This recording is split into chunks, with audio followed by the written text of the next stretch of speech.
বিসমিল্লাহ বিসমিল্লাহ ইন্নাল হামদুলিল্লাহ নাহমাদুহু ওয়া নাস্তাঈনুহু ওয়া নাস্তাগফিরুহু ওয়া নাউযু বিল্লাহি মিন শুরুরি আনফুসিনা ওয়া মিন সাইয়্যাতি আমালিনা মান ইয়াহদিহিল্লাহু ফালা মুদিল্লা লাহু ওয়া মান ইউদ্লিল ফালা হাদিয়া লাহু ওয়া আশহাদু আল্লা ইলাহা ইল্লাল্লাহু ওয়াহদাহু লা শারীকা লাহু ওয়া আশহাদু আন্না মুহাম্মাদান আবদুহু ওয়া রাসূলুহু আম্মা বা'দ ফাইন্না খায়রাল হাদিসি কিতাবুল্লাহ ওয়া খায়রুল হাদী হাদী মুহাম্মাদিন সাল্লাল্লাহু আলাইহি ওয়াসাল্লাম وشر الأمور محدثاتها وكل محدثة بدعة وكل بدعة ضلالة وكل ضلالة في النار السلام عليكم ورحمة الله وبركاته। আমরা গতদিন একটা নতুন বিষয় শুরু করছি, সুন্নাহর কর্তৃত্ব মর্যাদা বলতে পারতাম আমরা। এটা হলো ওয়াইডার হেডিং যদি আমরা বলি বা ব্রডার হেডিং যদি বলি, বাট আমরা প্রাথমিকভাবে কেন সুন্নাহ সম্বন্ধে জানাটা ইম্পর্টেন্ট সেটা আলাপ করছি একটু কতদিন, আপনাদের মনে থাকে যদি। আমি বলছি যে আমরা আহলুস সুন্নাহ জামার একজন হইতে চাই। আহলুস সুন্নাহ জামা আমরা শুরুর থেকে, এই সিরিজের শুরুর থেকে আমরা অনেকবার উচ্চারণ করছি কথাটা। তাই আমরা সুন্নাহর মিনিংই যদি না জানি তাহলে সুন্নাহর আহলের একজন হব কেমনে, বা সুন্নাহর পরিবারভুক্ত বা সুন্নাহর লোকদের একজন কিভাবে হব, তাই না? সেই জন্য মানে একদম মোটা দাগে বললে সেই জন্য আমাদের জানা উচিত সুন্নাহ সম্বন্ধে।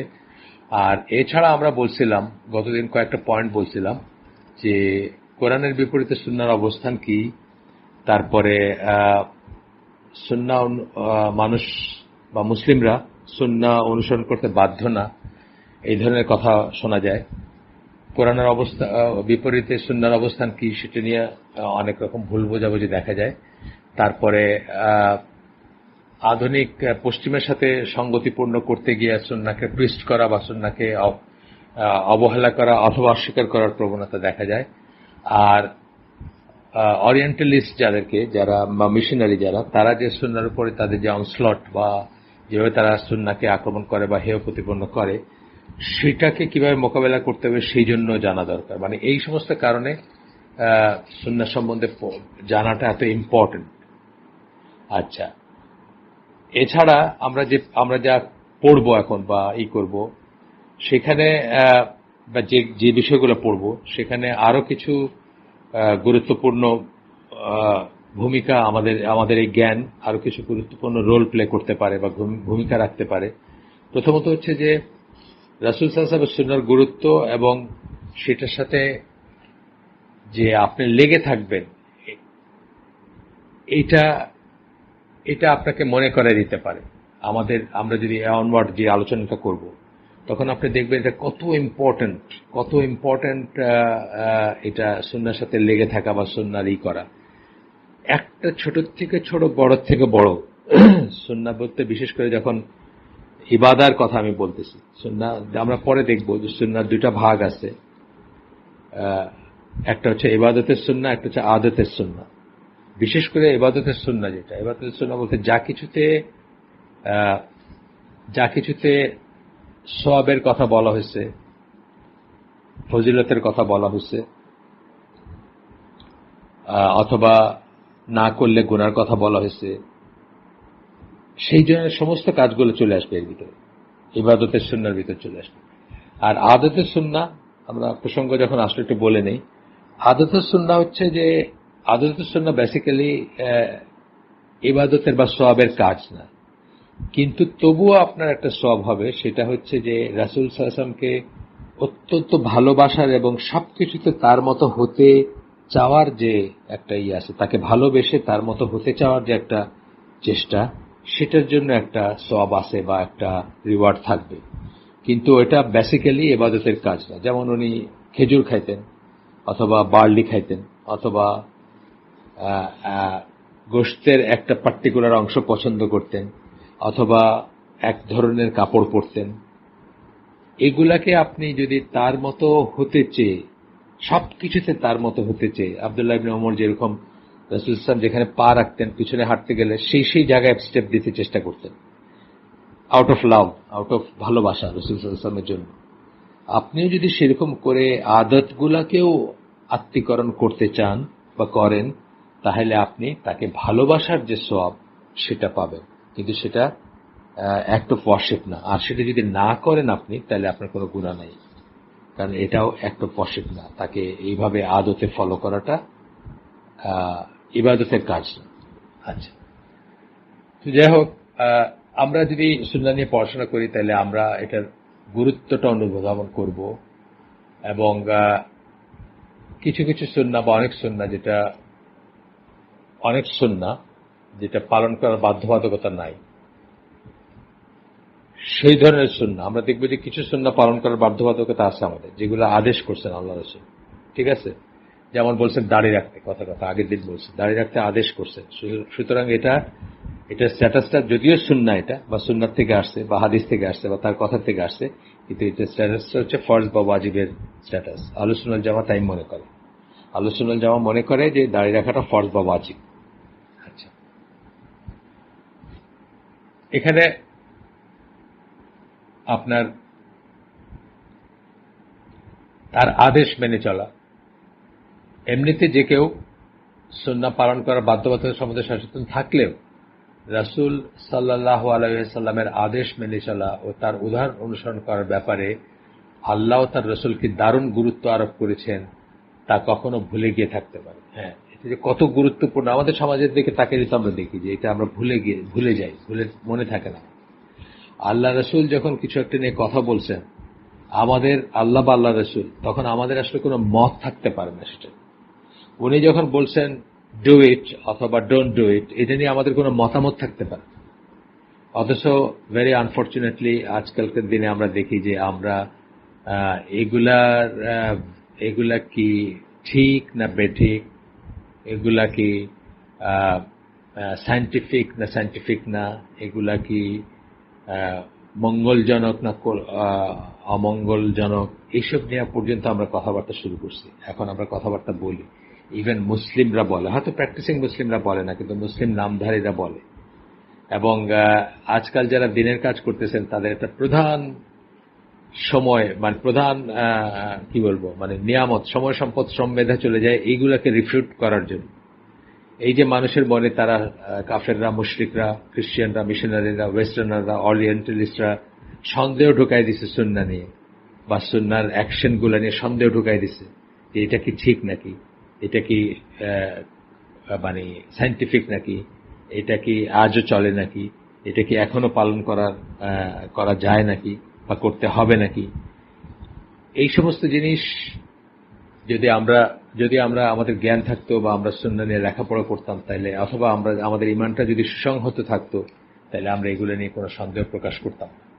যাই হোক, বা সন্দেহ প্রকাশ করতাম না বা এগুলো নিয়ে কথা বলতাম না, অথবা যারা বিশ্বাসী বা যারা প্র্যাকটিসিং তাদেরকে এগুলোকে রিফিউট করতে হইতো না, বা এগুলোকে খণ্ডন করতে হইতো না। আচ্ছা, যাই হোক, তো এখন বলতেছেন যে একবার মনে করিয়ে দেওয়া হলে এবং এই ব্যাপারে সংশ্লিষ্ট কোরআনের আয়াতগুলো এবং হাদিসগুলো আরেকবার পড়লে তা হয়তো যে কোনো ব্যক্তির কাছে ব্যাপারগুলোকে প্রাণবন্ত করে তুলতে পারে এবং সুন্নাহ অনুসরণ করার ব্যাপারে তার সংকল্প দৃঢ়তর হতে পারে। আপনার যদি মনে করেন আসলে এই আমরা যা করতেছি, এই যে বেসিক ইসলামের যে সিরিজটা করতেছি, যা পড়তেছি, যা করতেছি, যে কটা এপিসোড গেছে, আমরা আসলে কি করতেছি? আমরা আসলে নিজেকে এবং আপনাদেরকে মনে করাই দিচ্ছি যে কথাগুলো আপনার জানাই আছে হয়তো, অথবা জানা থাকার কথা ছিল, অথবা মনে থাকারও কথা ছিল, কোনো কারণবশত ভুলে গেছি আমরা, বা গাফিল যেটাকে বলি, গাফিল হয়েছে সেটা সম্বন্ধে, সেটা আরেকবার মনে করা যায়, আর কিছুই না। কিন্তু আমরা তো নতুন কোনো কথা বলতে পারি না, বলতে চাই না, বলার দরকারও নাই। যে কথাগুলা 1400-1450 বছর আগে ফাইনালাইজ হয়েছে বা ফাইনাল হয়ে গেছে, সেই কথাগুলাই আমরা আবার বলি, যেন আমরা ভুলে না যাই, বা কেউ ভুলে গিয়ে থাকলে যেন তার মনে আসে। তো এখানে একটা আয়াত কোট করতেছেন, সেটাতে বলতেছেন যে সূরা জারিয়াত 51 নম্বর সূরা 55 নম্বর আয়াত, আল্লাহ বলতেছেন, এবং তাদের স্মরণ করিয়ে দাও, নিশ্চিতই স্মরণ করানো থেকে বিশ্বাসীরা লাভবান হয়। এই ধরনের অনেক আয়াত আছে কোরআনে, একটু এদিক সেদিকের অর্থ বা একটু এদিক সেদিক শব্দ বা একটু ভিন্ন শব্দে আসছে, যেমন ফাজাক্কির ইন্নামা আনতা মুজাক্কির, এই আয়াতটা যেমন এখানেও, এটাও এই ধরনের আয়াত, মনে করায় দাও, তুমি তো কেবল মনে করায় দেওয়ার কাজটাই করতে পারো। তো আমরাও তাই, আমরা আসলে এই এই আয়োজন, এই এই আমাদের এই কি বলবো এপিসোড গুলা বেসিক ইসলামের, এগুলো আসলে আমরা কি করতেছি, আমরা আসলে জাস্ট মনে করাই দিচ্ছি, আর কিছু না, চেষ্টা করতেছি মনে করাই দেওয়া। আচ্ছা, তৃতীয়ত, সুন্নাহ ও সহিহ হাদিস সম্বন্ধে আরো বেশি জানা এবং আরো বিস্তারিতভাবে শিক্ষা লাভ করার ব্যাপারে একটা অনুপ্রেরণা হিসাবে কাজ করতে পারে। এই যে আমরা যে আলোচনাটা করব অনওয়ার্ড এখন থেকে নিয়ে সুন্নাহ সম্বন্ধে, সেটাতে এই লাভটা হইতে পারে আপনার, যে আপনার একটা ইন্টারেস্ট জাগতে পারে যে সুন্নাহ সম্বন্ধে আর একটু জানবেন, হাদিস সম্বন্ধে আর একটু জানবেন। অথবা ধরেন আমার কোনো একটা কথাকে বা আমরা যে যে কথাগুলো বলবো সেটাতে যদি আপনার একটা খটকাও লাগে, সেটাও কিন্তু পজিটিভ খটকা যদি লাগে, সেটা তাহলে কি আপনি খুঁজে বের করতে চেষ্টা করবেন যে এটা কি ঠিক, বা এই যে বললো হাদিসটা এটা কি সহি, বা এই যে কথাটা বললেন যেভাবে বললেন এটা কি ঠিক। সেখান থেকেও আপনার একটা স্টাডি বা একটা ইসের আপনি আপনার ভিতরে একটা আসবে, যে আপনি যেন অনুপ্রেরণা আসবে, যে আপনি বা একটা লাভবান হওয়ার আসবে, আপনি বেনিফিশিয়াল হবে জিনিসটা, যে আপনি সহিহ সুন্নাহটা জানার চেষ্টা করবেন, হাদিসটা ঠিক কিনা জানার চেষ্টা করবেন, এই হাদিসটা এই কথায় প্রযোজ্য কিনা বা এই ক্ষেত্রে প্রযোজ্য কিনা সেটা জানার চেষ্টা করবে, অ্যান্ড সো। আচ্ছা, তৃতীয়ত হচ্ছে এই ধরনের একটা প্রচেষ্টা, মানে যে কাজটা আমরা করতে যাচ্ছি, যে কারো ঈমান বৃদ্ধিতে সহায়ক হতে পারে। নিশ্চিত রাসূল সাল্লাল্লাহু আলাইহি ওয়াসাল্লামের সুন্নাহ অনুসরণ করে একজন মুসলিম অবশ্যই সেই পথটাই অনুসরণ করছেন যেটা আল্লাহর কাছে পছন্দনীয়। আসলে সুন্নাহ ব্যাপারগুলো কি, আল্লাহ রাসূল সম্বন্ধে, আল্লাহ রাসূল সাল্লাল্লাহু আলাইহি ওয়াসাল্লাম সম্বন্ধে আমাদের আইডিয়া কি, মানে আমরা যখন পড়ছি এর আগে এই সিরিজেই, এই বেসিক ইসলাম সিরিজের প্রথম দিকে পড়ছি আমরা, যে ওনাকে আল্লাহ সমস্ত মানব জাতির ভিতর থেকে বেছে নিছেন তার শ্রেষ্ঠ রাসূল হিসাবে, শ্রেষ্ঠ মানুষ হিসাবে এবং শেষ নবী হিসাবে, এবং তার দিনকে ফাইনালাইজ করার মিশন দিয়ে তাকে পাঠিয়েছেন। সুতরাং তিনি যে কাজগুলা করছেন, তিনি যে কাজগুলা যেভাবে ইবাদত করছেন, যে কাজগুলা করছেন, নফল বলেন, মুস্তাহাব বলেন, ফরজ বলেন, ওয়াজিব বলেন, প্রত্যেকটা কাজ তিনি যেভাবে করছেন অথবা আমাদের দেখাই গেছেন বা করতে বলছেন, সেগুলা নিশ্চিতভাবেই আল্লাহর কাছে পছন্দনীয়। কারণ সেই কাজগুলা হচ্ছে আল্লাহ চোজেন এবং পছন্দীয় মানুষের কাজ। এবং আমরা দেখব এই বইটা যখন পড়তে যাব, বা এই এই লেখাটা বা এই আয়োজনটা যখন আরো আগাবে, আমরা দেখব যে হাদিসও হচ্ছে ওয়াহি। আমরা আগে বলছি, বহুবার এই সিরিজের ভিতর বলছি যে হাদিসও হচ্ছে ওয়াহি।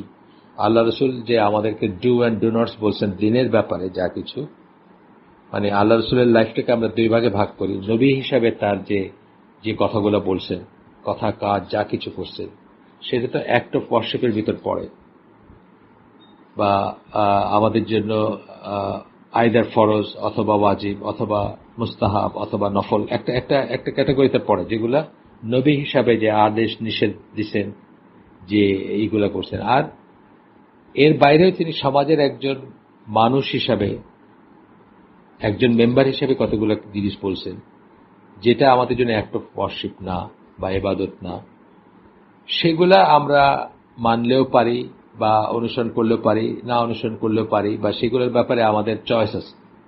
সেগুলা উনি নিজেই বলছেন যে আমি যে সবচেয়ে ভালো জানি এমন কোনো কথা না, কিছু জিনিস তোমরাও আমার চেয়ে ভালো জানতে পারো।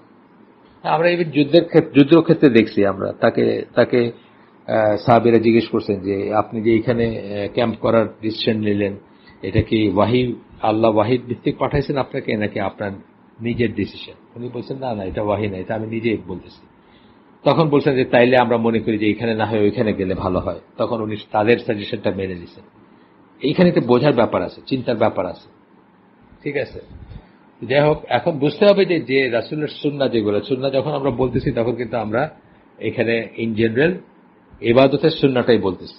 বা যদিও আমরা পরে সুন্নাহকে ডিফাইন করব, আরো পরে গেলে আমরা ডিফাইন করব যে সুন্নাহকে নানাভাবে নানা অর্থে বলা হয়, তখন আমরা আরো ক্লিয়ার হব এই ব্যাপারে। তো যাই হোক, তার যে সুন্নাহ, যেগুলাতে সওয়াব আছে, যেগুলা করলে ভালো, যেগুলা করতে বলছেন উনি, যেগুলা ডিফারেন্ট ডিফারেন্ট গ্রেড বললাম আমরা, একটা একটা কমন জিনিস কি, যে এটা আল্লাহর কাছে পছন্দনীয় কাজগুলো। এবং এই পছন্দনীয় কাজ করলে কি আল্লাহর সন্তুষ্টি এবং জান্নাত লাভের আশা করতে পারি আমরা, ঠিক আছে। আমরা জানি যে ইবাদতের মতো একটা ব্যাপার, যেটা ইবাদত কেবলমাত্র আল্লাহর জন্য নির্ধারিত। আমরা জানি তো, বলছি তো, আমরা আগে বলছি, অনেকবার বলছি, ইবাদত হচ্ছে শুধুমাত্র আল্লাহর জন্য নির্ধারিত, রাসূল সাল্লাল্লাহু আলাইহি ওয়াসাল্লামের জন্য না। তাকে আমরা ভালোবাসতে পারি, কিন্তু আমরা তার ইবাদত করি না। হ্যাঁ, তিনি আমাদের উপাস্য না, কেউ না আল্লাহ ছাড়া। সেই ইবাদতেরও একটা শর্ত হচ্ছে যে রাসূল সাল্লাল্লাহু আলাইহি ওয়াসাল্লামের প্রদর্শিত পথ বা দেখানো পথে করতে হবে। তাহলে আল্লাহ সন্তুষ্ট, তাহলে ইবাদত কবুল হবে। ইবাদত কবুলের শর্ত এটা। ইবাদত করতেছেন আল্লাহর জন্য, কিন্তু পদ্ধতিটা তার দেখানোটা। 4 নাম্বার হচ্ছে, একজন ব্যক্তি যদিও সুন্নাহর গুরুত্ব উপলব্ধি করেন এবং যদিও বা তার ভিতরে পূর্বে উল্লেখিত সংশয় না থাকে, আগে যেগুলো আমরা বলছি সুন্নাহ নিয়ে আমরা কতগুলো ভুল বোঝাবুঝি কথা বলছি না, সেগুলো যদি নাও থাকে তার ভিতরে, এবং উনি যদি সুন্নাহর গুরুত্ব উপলব্ধিও করেন, তবুও তার মাঝে রাসূলের সুন্নাহ সম্বন্ধে ছোটখাটো ভুল বোঝাবুঝি থাকতে পারে, ছোটখাটো ভুল বোঝাবুঝি থাকতে পারে। এই বইটা পড়ার আগে বা এই বইটা এবং এই ধরনের আরো কিছু কাজের সংস্পর্শে আসার আগে আমার নিজেরই তো ধারণা পরিষ্কার ছিল না যে সুন্নাহ এবং কোরআন ডুয়েল সোর্স অফ শরিয়া পরিষ্কারভাবে যে ধারণা হওয়া উচিত, এবং একটার চেয়ে আরেকটাকে খাটো করে দেখা যাবে না, বা দুইটার ইকুয়াল মর্যাদা। সুন্নাহ বললেও যে মর্যাদা, কোরআন বললেও সেই মর্যাদা, এবং একটাকে আরেকটার এগেইনস্টে দাঁড় করানো যাবে না, একটাকে আরেকটার থেকে খাটো করা যাবে না। বলা যাবে না যে এইটা না হইলে ওইটা, এরকম বলা যাবে না। ঠিক আছে, মানে অথরিটি, যে অরিজিনাল বইটা যেটা the authority and the importance of Sunnah, of the সুন্নাহ, সেটার কথা আমি বলতেছি যে সেই বইটা ডিটেলস পড়ার আগে, মানে ধরে ধরে খুঁটিনাটি পড়ার আগে আমার আইডিয়া এইরকম পরিষ্কার ছিল না। সেটা আজ থেকে বহু বছর আগের কথা, যখন আমি প্রথম পড়ি বইটা, এবং খুব অবাক হই যে আসলে কত ভ্যাগ একটা ধারণা ছিল, কত কত কি বলবো, মানে একেবারে ধোঁয়াশা, যেটাকে বলে ধোঁয়াশাচ্ছন্ন একটা ধারণা ছিল এই বইটা পড়ার আগে বা এই বইটা সম্বন্ধে জ্ঞান লাভ করার আগে। তো এই জন্য আমি এটি চুজ করছি যে আসলে আপনাদের once in a lifetime হয়তো আপনাদেরও এরকম একটা জিনিসের সাথে, যারা পড়াশোনা করছেন তাদের কথা আলাদা, যারা খুব ডিটেলস খুঁটিনাটি পড়াশোনা করছেন তাদের কথা আলাদা, কিন্তু আমি তো এই আয়োজনটা করছি আসলে জেনারেল ভাই বোনদের জন্য, আমাদের জেনারেল যারা খুব স্পেশালাইজ পড়াশোনা করছেন তাদের কথা আলাদা। তো যাই হোক, আপনি কি হবে, ছোটখাটো ভুল যদি থাকে সেটা কারেক্ট হয়ে যাবে ইনশাআল্লাহ। আসেন, সুন্নাহ এবং হাদিস শব্দগুলোর অর্থ নিয়ে আমরা এখন একটু পড়ব। সুন্নাহ শব্দটির ভিন্ন প্রয়োগই হচ্ছে সুন্নাহ ও এর গুরুত্ব সম্বন্ধে বিভ্রান্তির প্রধান উৎস। সুন্নাহর প্রয়োগ, ডিফারেন্ট প্রয়োগ বা ডিফারেন্ট সেন্সে সুন্নাহ শব্দটা ব্যবহার করা, এটার থেকে একটা বিভ্রান্তি সৃষ্টি হয়, বা এটাকে ঠিক মতো না বুঝতে পারার জন্য আমরা যেটা বুঝি বা যেটার কাছে যে এক্সপোজ হয়েছে সেটার উপর ধারণা করে আমরা একটা কনক্লুশনে পৌঁছে যাই যে সুন্নাহ মানে বোধহয় এটা। খুব বেশি ডিটেলসে না হইলেও আমাদের মোটামুটি ভাবে সুন্নাহ কি কি সেন্সে ব্যবহার হয় এটা জানা উচিত, তাহলে আমরা এই ভুলের ভিতরে পড়ব না। সবচেয়ে সাধারণ যেটা, মানে যে কোনো জায়গায়, যে কোনো মুসলিম উম্মার যত দেশ আছে, 150 কোটি মুসলিম বা যাই আছে রাফলি, যে কোনো জায়গায় আপনি সবচেয়ে সাধারণ সবচেয়ে সাধারণ সুন্নাহ শব্দটা বললে যেটা মাথায় আসবে সেটা হচ্ছে রাসূল সাল্লাল্লাহু আলাইহি ওয়াসাল্লামের সার্বিক শিক্ষা ও জীবন ধরন। এটাই আসবে, তার জীবনের ধরনটা কি ছিল, সার্বিক শিক্ষাটা কি ছিল। একদম জাস্ট একটা সুন্নাহ শব্দটা শুনলে যে কারো মনে প্রথমে যা আসবে এই কথাটাই হয়তো আসবে, বা সবচেয়ে সাদা মাথা অর্থে যখন ব্যবহার করা হবে উইথাউট এনি স্পেসিফিক রেফারেন্স বা স্পেসিফিক হিন্টস, তখন আমরা এইটাই বুঝব।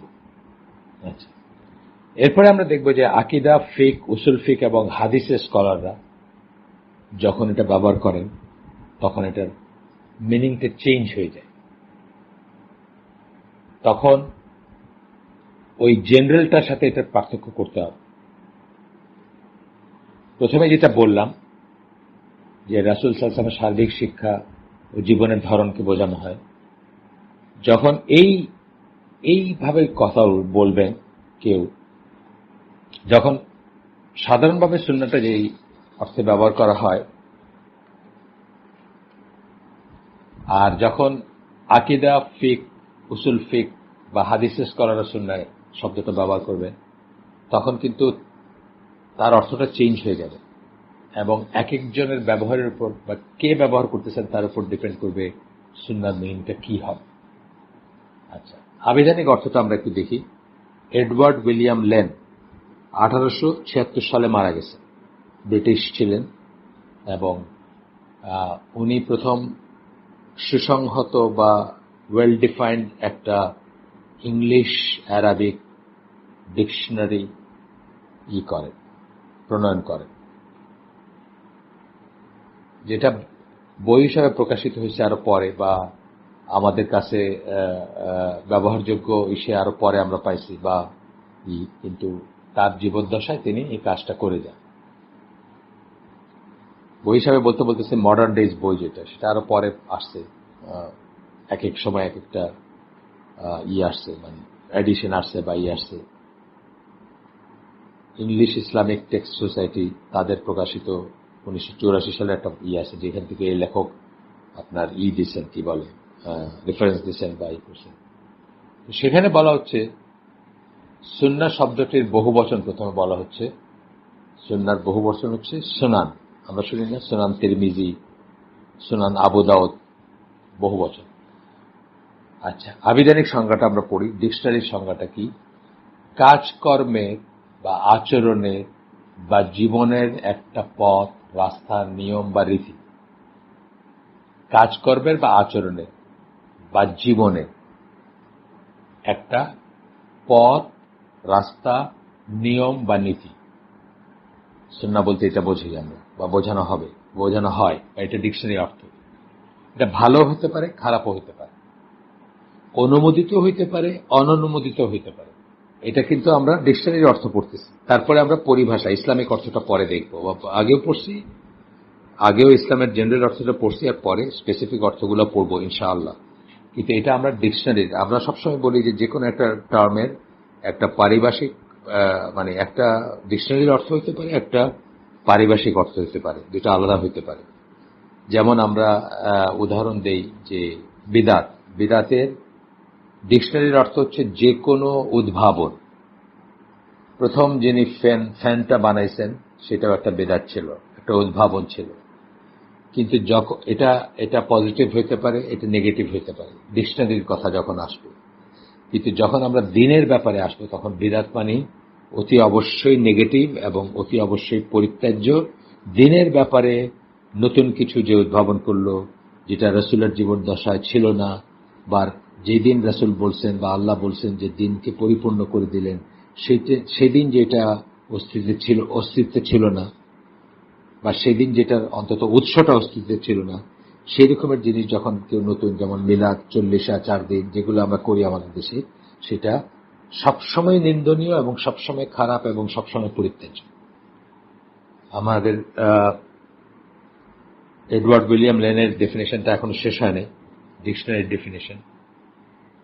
একটা পদ্ধতি, সুন্নাহর মানে হচ্ছে আবার একটা পদ্ধতিও, বড় আছে অনেক, সেখান থেকে মানে জাস্ট একটা এক্সাপ্ট যদি আমরা বলি, এটা হয়তো অনেক কথা আছে সেখানে ডিকশনারিতে। তো এখানে একটা প্যারাগ্রাফই জাস্ট কি করা হয়েছে,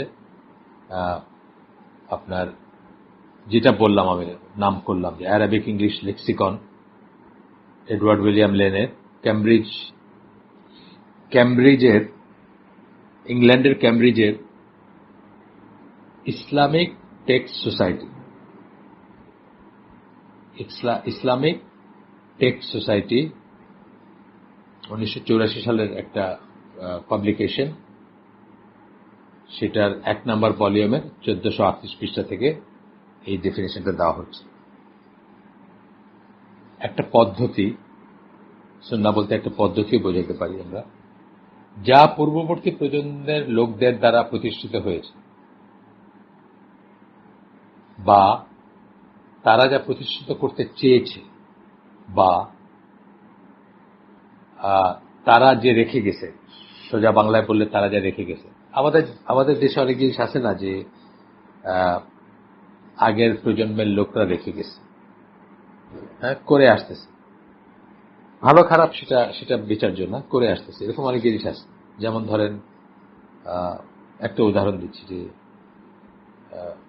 বরযাত্রী আসা এবং মেয়ের বাড়িতে ধুমধাম করে খাওয়া দাওয়া, এটা কি আমাদের দেশে আগের মানুষজন রেখে গেছে, ভালো মন্দ যাচ্ছে না।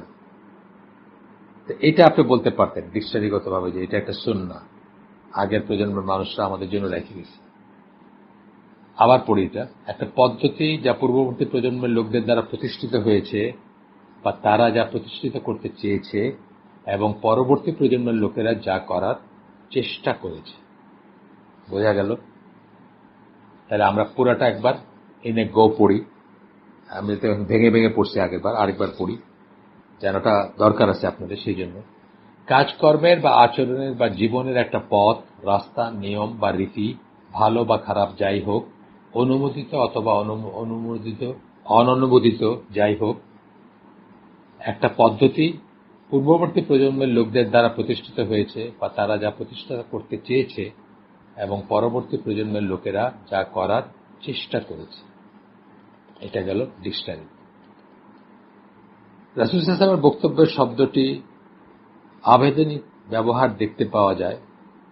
রাসূল সাল্লাল্লাহু আলাইহি ওয়াসাল্লামের বক্তব্যে এই শব্দটা, সুন্নাহ শব্দটার আবেদনিক ব্যবহার দেখতে পাওয়া যায়।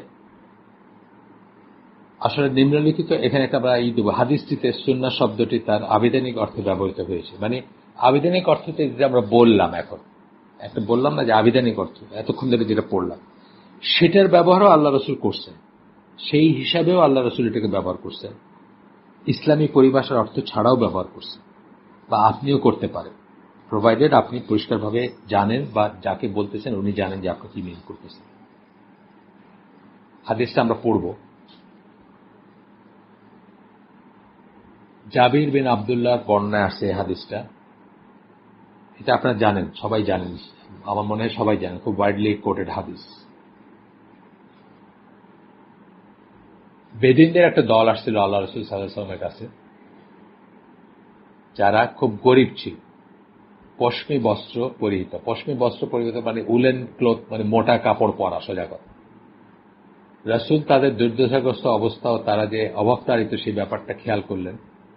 তখন উনি আমি গল্পটা বলে দিচ্ছি এমনিতে, মানে আমার ভাষায় বলতেছি বা জিসটা বলতেছি। তখন তিনি অন্যদের বললেন, মানে সাহাবীদের বললেন যে তাদেরকে হেল্প করার জন্য বললেন, দান খয়রাত করার জন্য বললেন। তো দেখলেন যে বেশ সাহাবীরা খুব একটা মানে গা করতেছেন না, বা খুব একটা মানে কি বলবো, প্রাণচাঞ্চল্য দেখা গেল না, বা তারা এটাকে মানে একটা যে কমোশন বা একটা যাবেন কিছু একটা আনতে বা কিছু ব্যবস্থা করতে, এরকম না। তখন আল্লাহ রাসূল সাল্লাল্লাহু আলাইহি ওয়াসাল্লামের চেহারায় রাগের চিহ্ন স্পষ্ট দেখা গেল, তার জন্য রেগে গেছেন বোঝা গেল। আনসারদের একজন তখন এক পাত্র রূপা আনসারদের একজন তখন এক পাত্র রূপা নিয়ে আসলেন দান করার জন্য, সাদাকা করার জন্য। তারপর আরেকজন আসলেন, মানে আরেকজন কিছু নিয়ে আসলেন। তার দেখা দেখে অন্যরাও দান সামগ্রী নিয়ে আসলেন। হ্যাঁ, একজন দেখা দেখে আরেকজন, যেটা স্বাভাবিকভাবে হয়। আপনারা দেখবেন যে এমনকি রাস্তায় যখন কেউ, আমাদের দেশেও রাস্তায় যখন কেউ কিছু একটা চাইতেছে, মানুষজন তারে ঘিরে ধরছে, তো প্রথমে একজন স্টার্ট করে, একটা আধুলি বা একটা সিকি অথবা একটা টাকা বা 5 টাকা ছুড়ে দিল, তার দেখা দেখে আরো দু একজন দিতে শুরু করে। তো এরকম একটা সিচুয়েশন আর। তখন দেখা গেল যে আল্লাহ রাসূল সাল্লাল্লাহু আলাইহি ওয়াসাল্লামের চেহারায় প্রশান্তি বা সন্তুষ্টি ফুটে উঠল, এবং তখন তিনি বললেন, এইখানে আমরা দেখব উনি যে কথাটা ইউজ করছেন সুন্নাহ, এটা হচ্ছে এই ডিকশনারিগত যে অর্থটা আমরা শুনলাম সেটার ইউজটা এখানে দেখব, যে আল্লাহ রসুল নিজেও এইভাবে ইউজ করছেন। কিন্তু এইটা আমরা যখন ইসলামের সুন্নাহ বলে বলতেছি, যখন বা সুন্নাহর কর্তৃত্ব মর্যাদা বা সুন্নাহর মাহাত্ম্য যখন বলতেছি, তখন আমরা এই সেন্সটাতে বলি না, বাট এটাতেও আল্লাহ রসুল ব্যবহার করছেন, সেটা আমরা দেখব। আল্লাহ রাসূল বলতেছেন, যে কেউ ইসলামে কোনো ভালো প্রথা প্রচলিত করবে, তারপরে যার উপর অন্যেরা আমল করবে, তখন তার নামে পরবর্তী আমলকারীদের মতোই নেকি লিপিবদ্ধ হবে। এইখানে প্রথা কথাটা বলতে গিয়ে আল্লাহ রাসূল সুন্নাহ শব্দটা ব্যবহার করছে। একটা ভালো সিস্টেম যে চালু করবে।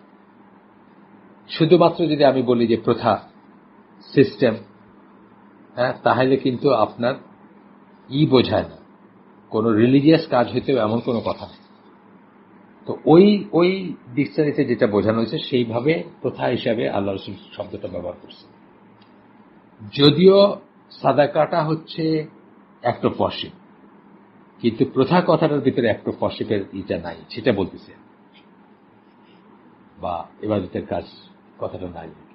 এখানে একটা নিয়ম হিসাবে, একটা পদ্ধতি হিসাবে, পূর্বপুরুষরা যেটা করছে, পরবর্তীরা যেটা করতে চায় বা ফলো করে, সেই হিসাবে বলতেছে। যদিও কাজটা অবশ্যই একটা ওয়ারশিপ ছিল, কিন্তু সাদাকা ছিল, সেটা অন্য জিনিস। তারপরে বলতেছে, তার গেল তাদের যে কারো অর্জিত নেকির কোনো কমতি ছাড়াই, অর্থাৎ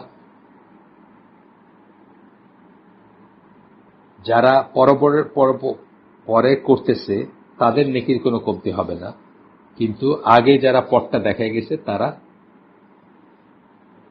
তারা সেই নেকির সেরকমই একটা নেকি লাভ করবে। অর্থাৎ আমার পূর্বপুরুষকে আল্লাহ নেকি দিতে গিয়ে আমার নেকির কোনো কমতি হবে না, এটাই হচ্ছে কথা।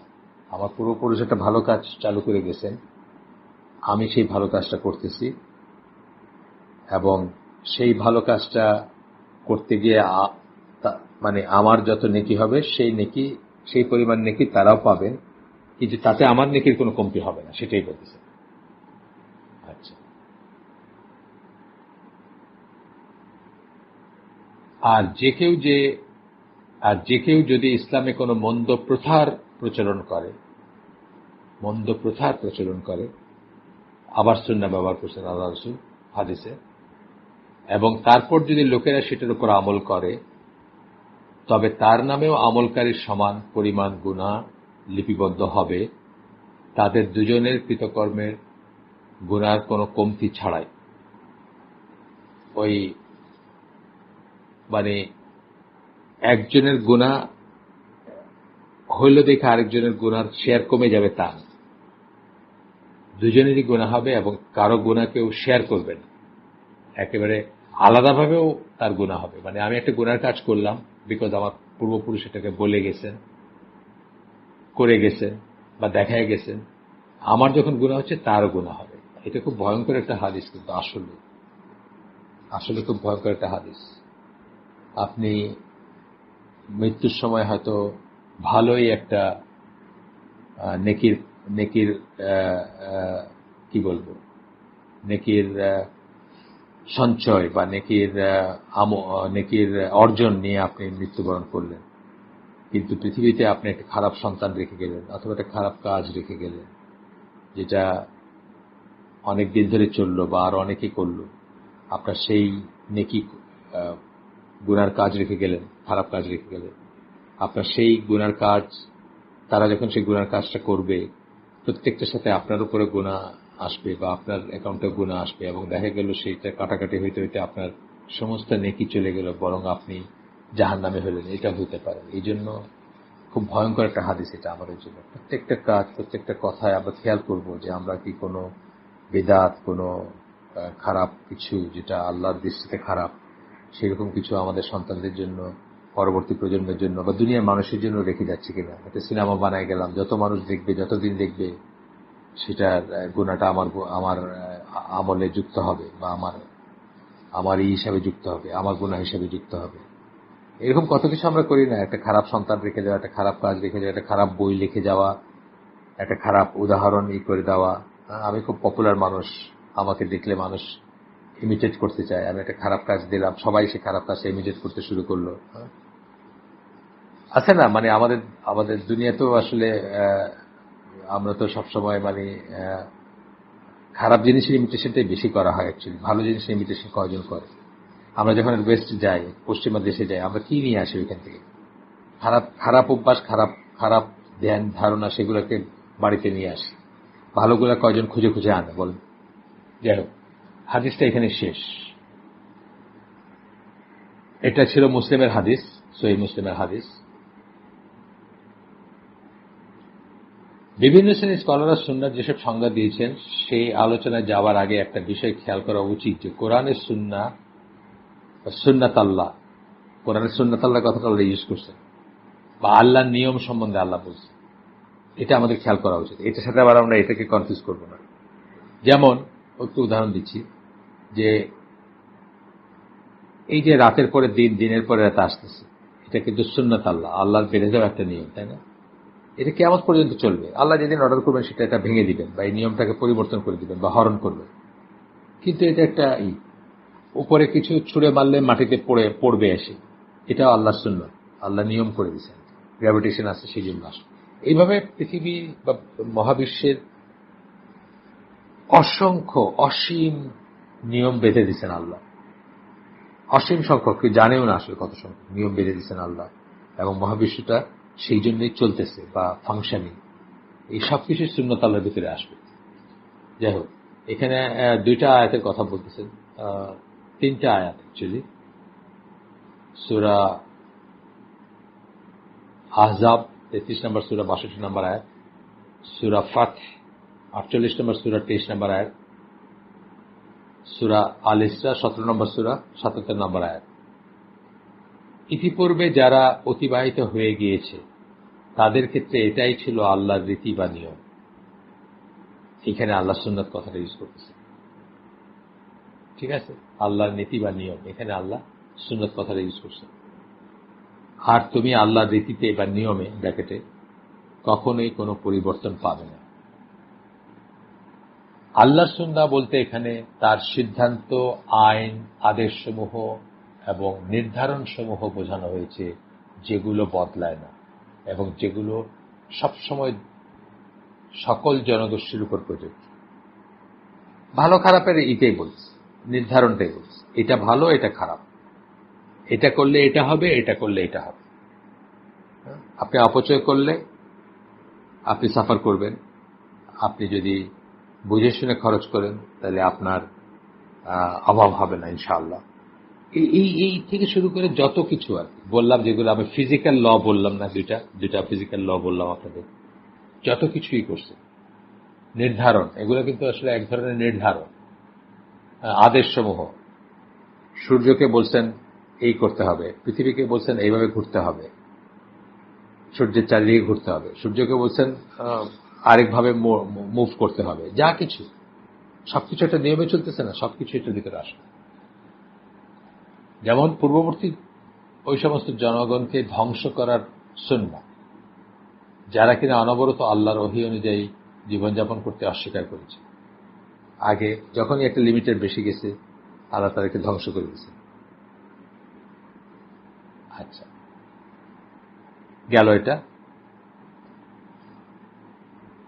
বিভিন্ন শাখা প্রশাখা বাদ দিলেও, আমরা যে বাদ দিই ইসলামে, আমরা যেগুলো আগে 4টা শাখা প্রশাখা পড়লাম না, যারা ইসের কথা বলেন, যে অর্থে সবাই সুন্নাহ শব্দটি ব্যবহার করে থাকে সেটা হচ্ছে কোরআনের পাশাপাশি শব্দটি যখন উল্লেখ করা হয়, অর্থাৎ যখন কেউ বলেন কোরআন সুন্নাহ, আমাদের দেশে প্রায় বলে না কোরআন সুন্নাহ বলেন, অথবা আল্লাহর কিতাব ও রাসূলের সুন্নাহ বলেন, এই অর্থে যখন সুন্নাহ শব্দটা ব্যবহার করা হয় তখন আমরা বুঝি যে এই শব্দ দ্বারা রাসূল সাল্লাল্লাহু আলাইহি ওয়াসাল্লামের মাধ্যমে প্রাপ্ত দিক নির্দেশনাকে বোঝানো হচ্ছে।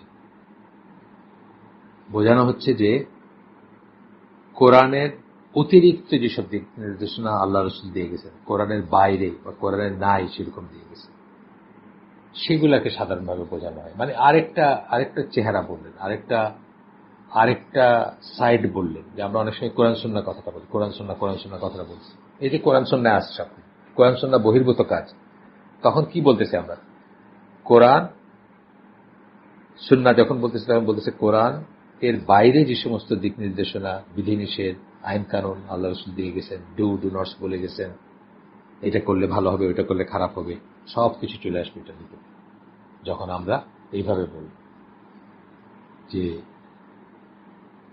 রাসূলের মাধ্যমে কোরআনের অতিরিক্ত যে সমস্ত দিক নির্দেশনা। আমরা দেখব যে পরবর্তীতে কোরআন এবং সুন্নাহ হচ্ছে সাপ্লিমেন্টারি কমপ্লিমেন্টারি। একটা আগেই বলছি, একটা থেকে একটা আলাদা করা যাবে না, একটা থেকে একটা বিরুদ্ধে একটাকে দাঁড় করানো যাবে না, একটার উপর একটাকে প্রাধান্য দেওয়া যাবে না। এবং দুইটাই হচ্ছে ডুয়েল সোর্স অফ শরিয়া, শরিয়ার দুইটা উৎস, এবং দুইটার সমন্বয়ে আমাদের জীবনটাকে গড়ে তুলতে হবে, দুইটাকে সমন্বয় করে। তাহলে আমরা খারেজি হব না, শিয়া হব না, আপনার কোরআনিয়ান হব না, কোরআনলি হব না। যত ফেরকা আছে, ফেরকাবাজি সব বন্ধ হয়ে যাবে যদি আপনি এইভাবে চিন্তা করতে শিখতেন বা শিখেন। এটাকে আপনার বিভাজনগুলো খেয়াল করলে বুঝবেন। কোরআনিয়ানরা কি বলতেছে, সুন্নাহ না মানলে চলবে। শিয়ারা কি বলতেছে, কিছু হাদিসকে অস্বীকার করতেছে বা অনেক হাদিসকে অস্বীকার করতেছে। হ্যাঁ, শিয়ারা। খারেজিরা কি করতেছে, তারা তাদের নিজের বুঝ মতো হাদিসকে অস্বীকার করে তারা ধরে নিচ্ছে যে এটাই ঠিক। হ্যাঁ, আল্লাহ রসুল বলছেন যে মানুষকে জাহান্নাম থেকে, মানে লাশ মানুষটাকে বের করা হবে, সেটারও বর্ণনা আছে।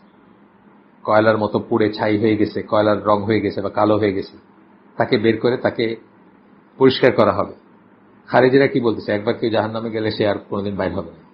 তার মানে কি, সে কি অস্বীকার করতেছে, অ্যাকচুয়ালি সুন্নাহ অস্বীকার করতেছে।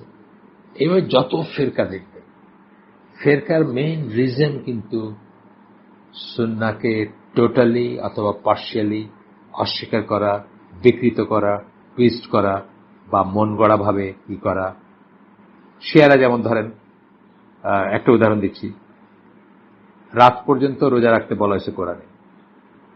এটাকে তারা এই করছে যে সূর্যাস্তের সাথে সাথে রোজা ভাঙা যাবে না, আরো পরে ভাঙতে হবে।